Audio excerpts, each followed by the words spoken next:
Alright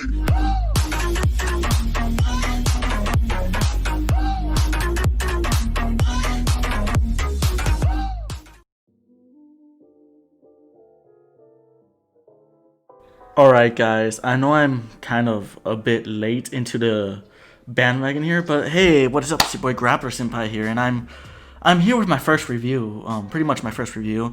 This is gonna be about Hazbin Hotel, and this is gonna be completely unscripted because I do not have time to write a script, and I'm sorry about the reused gameplay from my last video.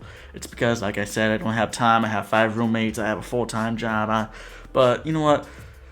While you're at it, why don't you just click that big red juicy button to help me keep making these videos, because anything helps. And if you want to see my PhD in watching animations, both shitty and godlike, well, keep at it. Okay, so right now I know I'm kind of late to the trend, but it's still kind of trending. My friends are still kind of talking about it, and let's face it, if you look at any of my gameplays, any of my content, I'm always late to trends, and I barely ever jump on the bandwagon. Actually, recently I've jumped on the Kappa bandwagon, which is the first time I've ever jumped on a bandwagon, but I usually don't hear about stuff in time. But people kept recommending me Hazbin Hotel, and I gotta say, I'm both impressed and depressed about this particular animation. I mean, the show is good, okay? The girl who makes it, Vibzy Pop, she has way much more of a following than I have. But I am going to get into the good, the bad, and the ugly of the series. You know, I'm trying not to copy Just a Robot here, but I'm going to give my opinion on this bipolar masterpiece, because it can it usually touches masterpiece and then goes all the way to being a shipwreck within 4 times within the episode. So let's get into the good, and this is really good. We're gonna get into the animation. The animation, oh my god, I can't believe that a group of friends on the internet made this. Not a studio, a group of friends. How long did it take to make this animation? We will never know. I mean, at least I will never know. But the animation here is so smooth, so on point. The physics looks pretty damn good. And I know I'm here with a small following. I probably have shit taste with my 710 subscribers. I probably do not have the rights to criticize or even praise Vibzy Pop. But I'd say overall, good job with the animation. Now, the story is about, the Princess of Hell, who wants to make a hotel to rehabilitate and redeem sinners, right? And it's a pretty kind of unique concept if you don't take into Disney or certain animes that like to dive into redemption. But she does it in a very adult manner. The show has childish aspects for people that grew up during the 2000s and the late 90s or the late 2000s like I did. And I gotta say, she points out the late 2000s, early 2010s kind of 2D animation on point. There was this one animation, Kick Butowski, I think. It kind of reminds me of the movement of that animation. So, I mean, Kick Butowski was kind of good. I mean, I was 9 years old when I watched it. But the animation, I cannot compliment it enough. Although there is a huge red hue in the background that people are getting annoyed by. But overall, the animation quality is good. And as Just a Robot just pointed out, if it weren't for the red background, the movements of the characters would be kind of hard to track. They kind of are hard to track because it's overly smooth. It's too smooth, but the red background kind of makes it kind of balance out. So I kind of give it I kind of forgive it. Another thing that's pretty good is that it's on YouTube and it's an adult cartoon. It's aimed at adults, and it's kind of, I mean, not anymore now that COPPA is going to allow adult content, but if we're being honest here, posting someone that adult and that offensive is pretty good. And we're going to get to the point, to one of the points that has offended many people, but I honestly like it. They're not scared of offending audiences in this animation, and I commend Vibsy Pop for this. And just look at this. Oh, no, babe. Jokes are funny. I made you look sad and pathetic, like an orphan with no arms or legs. With progeria. Great. Now I'm bummed thinking about it. This thing have any liquor?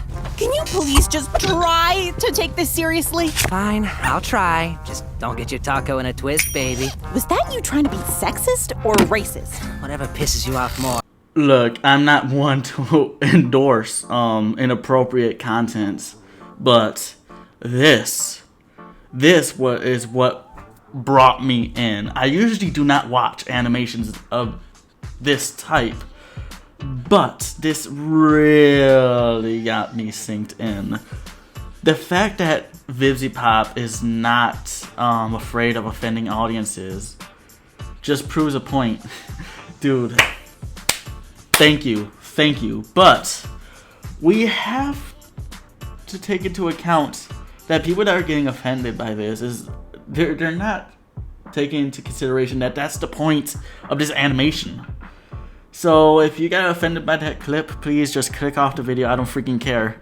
But the way that Hazbin Hotel is not afraid of offending a bunch of white knights is pretty commendable. But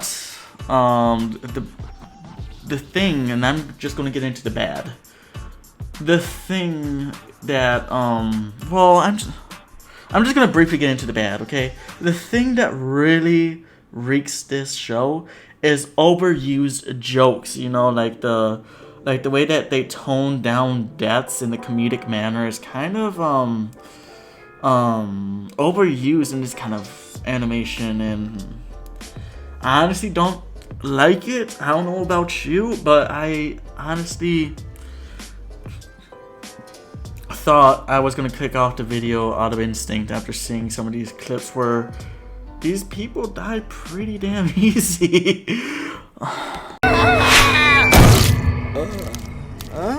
Oh, I'm alive! I'm alive! Look, I'm all for using TV tropes, you know, some cliches, but if it's as overused as it is in Hazbin Hotel, I'm just gonna say that's a little flaw right there. If it's so overtly used, it automatically takes my interest away, unless it's a classic or it's designed to be a trope. But I don't think Hazbin Hotel is really designed to be a trope or based off of anything or a parody of anything. So I think it kind of defeats the purpose. But if we're going to stay in the good, I got to say that that having a lighthearted character, like Charlie, you know, the Princess of Hell, in a setting like Hell, it's kind of unoriginal. Now I get what you're saying. You got those isekai animes that pretty much you know, with Overlord and Albedo. It's pretty much an overused trope that, you know, demons can be good. You know what? Whatever. But for a Western animation, besides Hotel Transylvania, I haven't seen anything besides that really takes into account that that original idea. And I actually commend Vibsy Pop for that. But now we're just going to have to get into the bad. And I'm going to be one to say this animation is just there to be edgy, just to be edgy. It just feels like it. I know it has that like Disney vibe, you know, the musical vibe that it tries to impose on us. It's supposed to be based off of what some of us grew up with and parody it. But we have a problem when it's just being edgy just to be edgy. The Radio Man, you know, I'm just not going to go into Just a Robot's point where it's the first time we've ever seen an MC in this kind of animation not shake a hand and make a deal.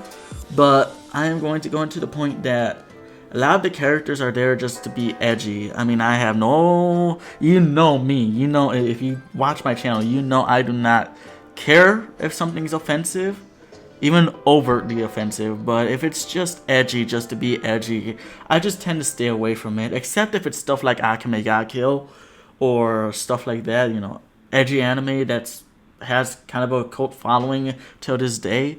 But Hazbin Hotel is kind of new to me, and honestly, the type of edge that it uses, it just doesn't cater to me. Now, if we're going to be truthful, another bad thing about it is just that it has a massive cult following that kind of amassed overnight. And I know a couple of my friends, a couple of the people I talk to on the internet are kind of obsessed with the show. Even though the trend is kind of fading, but the trend is still there. And Vibsy Pop actually amassed a cult following just like in a snap of a finger. But I mean, I commend her for that. But when a fandom becomes so much of a cult, it just turns me off from watching that particular piece of media. And I'm gonna tell you why. If something has a trash fandom, unless I grew up with it, I don't want to have to deal with toxic people. I don't not like the toxic. Like, look at the toxicity within the Dragon Ball community, some within the Naruto, Boruto community. The anime community in general does have its share of edgy, over the top, toxic communities that really turn me off because they're toxic just to be toxic. But if we are going to go into particular communities, I think Hazbin Hotel is starting to become on par with the Dragon Ball community. I don't know, it's just what it seems to me. I just watched it today. I'm late. I watched it November 29th as of recording this. I watched it and I automatically went into recording this. So I know I'm kind of late to the party, but if we're gonna be completely honest here, the show's whole nature brought in that type of people, you know, the edgy teenager who just wants to be edgy. And those are the type of people I hate the most. And despite being quite young myself and having been in that type of community for a little bit during my high school years, I do not want to associate myself with that kind of community. As for the ugly, now I know I am not qualified to give much criticism to Vibsy Pop, as she's way bigger than me. Her subscribers are in the billions. Her views are probably in the billions by now, by the time you're watching this. But I just can't stand how, like I said, the overtly used tropes kind of get in the way of it being a good show. It can't be a good show if it lacks originality, which it doesn't. It doesn't lack originality, but this thing has its ups and downs. It's kind of bipolar. It's unpredictable when it's going to go into trashy, or it's going to go into masterpiece. It's a masterpiece because it's not afraid to offend people, despite being a Western animation. But it's just some of the characters there are shallow. I know this can be overdone with character development within the series, if we're going to see more of the series. But if we're gonna be completely honest, some of the characters, even for a pilot, and I know a pilot is always gonna be the worst episode of the series. It always is. It's just to introduce you to the characters. But the characters just seem so shallow. But the main character, on the other hand, it's supposed to be a parody on the lighthearted freaking Disney princess. And that parody is very well done. But the other characters, I can't stand them. So if I were to give this anime a good rating, I would give it animation a good rating. I would give it an 8 out of 10, especially if it's something that's gotten into the Japanese anime community and the gaming community at the same time, like Ruby did. It's got to be good if it's done that. But people are overestimating it, despite it just being in the pilots. I think it's just into the pilot right now. But yeah, I think that's it for the review today. I know this has been completely unscripted. It's cringe, but I know I wasn't as edgy as I usually am. But this trope, I mean, this animation was kind of decent on the eye, and I never thought about watching it. And when I watched it, I thought about making a review to just jump on the bandwagon. So, Grappler Senpai out. Peace out, losers.